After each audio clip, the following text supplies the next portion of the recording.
Welcome to digital teacher जी।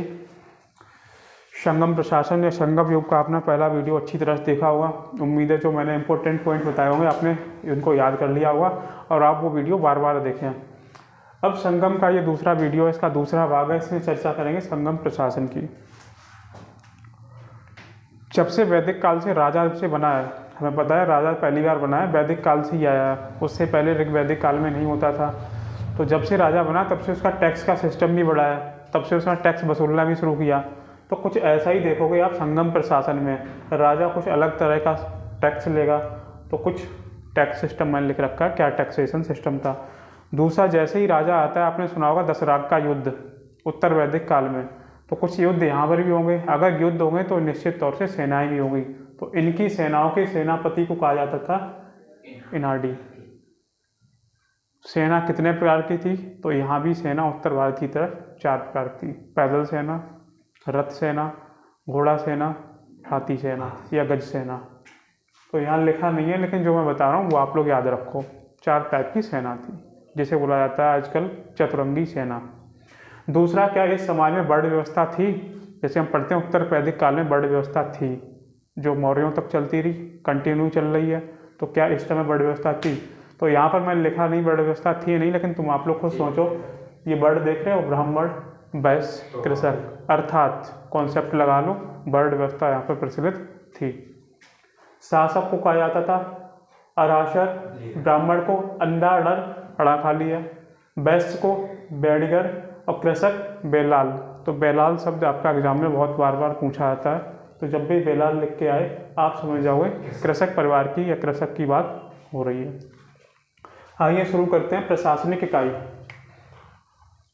हमेशा की तरह प्रशासनिक इकाई हर एक काल का इतिहास में हर एक युग का एक महत्वपूर्ण अंग है, और ये अध्ययन करना जरूरी है। एग्जाम में इससे क्वेश्चन पूछे जाते हैं। सबसे पहले ऊपर था राज्य, राज्य से छोटी इकाई थी प्रांत। इसका सीधा अर्थ समझो, ये था देश, ये था प्रांत। इससे छोटा होता था शहर, शहर से सबसे छोटी इकाई होती थी गांव। वो अलग बात है, गांव को 3 कैटेगरी बांट दिया है। तो सबसे छोटी इकाई यहाँ भी क्या थी? ग्राम या गांव। राज्य को ये लोग राज्य ना बोल के मंडलम, प्रांत को नाडु। ध्यान रहे एग्जाम में काफ़ी बार पूछा गया नाडु क्या होता था। शहर को उर, आपने सुना होगा उरयूर के बारे में, अभी भी उर लगाया उसमें, शहर था मतलब। बड़े गांव को पेरूर, छोटे गांव को सिरूर, पुराने गांव को मुदूर, स्थानीय सभा को मनरम।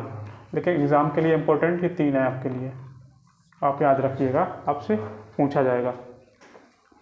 राजा ही न्याय का सर्वोच्च अधिकारी था। इस बात का ये अर्थ ये है, चाहे फौजीदारी मामला हो चाहे दीवानी मामला हो, इनका सर्वोच्च अधिकारी कौन था? राजा। अर्थात राजा ही डिसाइड करता था मृत्यु दंड होना चाहिए या अंग भंग दंड होना चाहिए। दंड दोनों टाइप के प्रचलित थे। राजतंत्रात्मक व्यवस्था थी। क्या मतलब है? मतलब भारत में जब हम भारत का इतिहास में प्राचीन इतिहास पढ़ते हैं तो हमने पढ़ा है प्राचीन इतिहास में महाजनपद के टाइम कुछ जो जनपद थे गणतंत्रात्मक बन चुके थे, लेकिन यहाँ देखते हैं राजतंत्रात्मक व्यवस्था चल रही है। अर्थात राजा का पद क्या है? वंशानुगत है। राजा दोनों टाइप के मामले सुनता था, दीवानी हो चाहे फौजीदारी, और मैंने बताया मृत्यु दंड भी मिलता था, अंग भंग दंड भी जारी था। राजस्व शब्दावली की बात करें तो राजा का सबसे बड़ा स्रोत था कृषि से मिलने वाला कर, जो कि अर्थव्यवस्था का क्या था? आधार।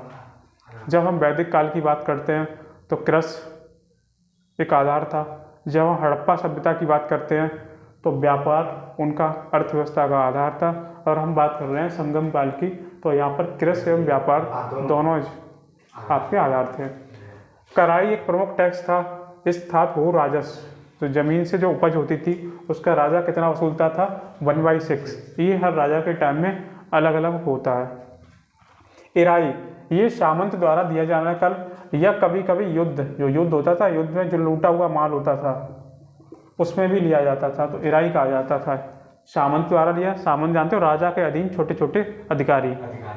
दूसरा उल्गू या शुंगम, ये एक तरह से सीमा शुल्क था, आज का जो सीमा शुल्क होता है। कड़मई, राजा को दिए जाने वाला शुल्क, राजा के लिए कुछ विशेष प्रकार का शुल्क था। इरावू, जबरन लिया जाने वाला उपहार, जब जबरदस्ती लिया जाता था राजा द्वारा। वेरियम, क्षेत्र की उपज की दृष्टि से किस क्षेत्र में क्या उपज है, कहीं कम है कहीं ज़्यादा है, तो टैक्स भी उसी हिसाब से घटता बढ़ता। तो वेरियम, माँ एवं बैली ये भूमाप की यूनिट थी, भू मापने की तरीका था, इकाई थी।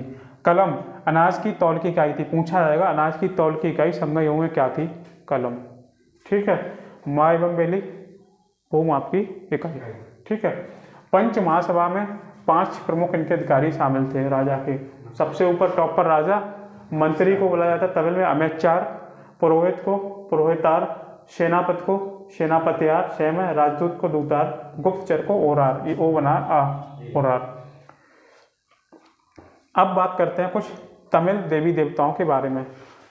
उत्तर भारत की तरह तमिल में भी बहुत सारे देवी देवताओं की पूजा की जानकारी मिलती है, पूजा पाठ प्रचलित थी। लेकिन संगम युग के दौरान ये लोग देखा गया काफ़ी मर्तबा बरगद के पेड़ की पूजा करते थे, देवताओं का आवास बरगद के पेड़ को मानते थे। इधर क्या माना जाता है आपको अच्छी तरह से पता होगा। प्रमुख तमिल देवता मुरुगन, पूछा जाए एग्जाम में तमिल के प्रमुख देवता कौन है, तो मुरुगन। तमिल के सबसे प्राचीन देवता कौन है, मुरुगन। मुरुगन स्वामी लिख के भी आता काफ़ी बार। मरुदम, ये मुरुगन था, ये मरुदम, ये उनके इंद्र के समान, जैसे इधर इंद्र वर्षा के देवता माने जाते हैं, वैसे ही इंद्र के समान उनके देवता थे मरुदम। अगला तिरुमल, ये विष्णु के समतुल्य उनके देवता। अन्य देवताओं में बात करें तो बलराम की पूजा होती है, कृष्ण की पूजा होती है। ठीक है, प्रमुख तमिल देवियों की बात कड़क्की, सावित्री के समतुल्य। ठीक है, ये उनकी देवी थी सावित्री के समान। अयल रानी इंद्राणी के समान, इंद्राणी का मतलब है इंद्र की पत्नी। एलम्मा सीमा की देवी, जो बॉर्डर को या सीमा को देखती हैं या वहाँ की रक्षा करती हैं उनके हिसाब से। आगे लिखा है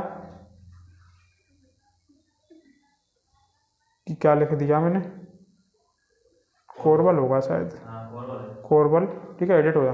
कोरबल विजय की देवी, युद्ध के जीतने के बाद विजय की देवी। उमाई शिव की पत्नी, उमा के समतुल्य माना गया। तो कुछ देवी देवताओं के नाम है, लेकिन एग्जाम में ध्यान रहे सबसे ज़्यादा पूछा गया मुरुगन के बारे में, तो मुरुगन को ध्यान रखना। तमिल साहित्य के तमिल में प्रमुख देवता है, तमिल के प्राचीन देवता।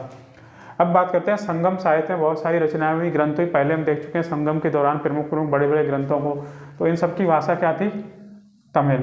लिपि क्या थी, ब्राह्मी लिपि, बल्कि वर्तमान लिपि है देवनागरी।